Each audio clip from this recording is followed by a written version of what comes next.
Asr vabosi deb tan olingan giyohvandlik illatiga qarshi kurash, ayniqsa o'sib kelayotgan yosh avlodni bu illat domiga tushib qolishdan asrash bugungi kunda oldimizda turgan dolzarb masalalardan biridir.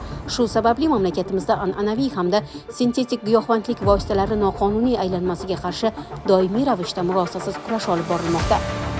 Xususan, Samarqand viloyati bojxona boshqarmasi, kontrabandaga qarshi kurash bo'limi hamda viloyat davlat xavfsizlik xizmati va ichki ishlar boshqarmasi xodimlari hamkorligida Urgut tumanida o'tkazilgan tezkor tadbir davomida fuqaroning shartli xaridorga sof og'irligi 100 gram bo'lgan OPI giyohvandlik moddasini 1200 AQSh dollariga sotayotgan paytida tadbir ishtirokchilari tomonidan to'xtatib qolindi.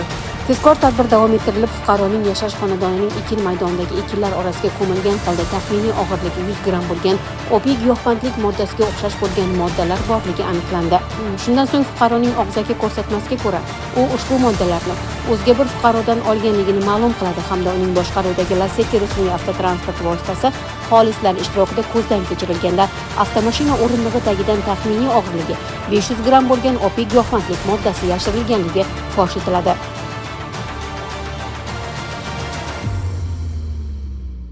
Tezkor tadbirlar davomida jami sof og'irligi 673 gramdan ziyod bo'lgan OPI giyohvandlik moddalarining noqonuniy oldi sottisiga chek qo'yildi.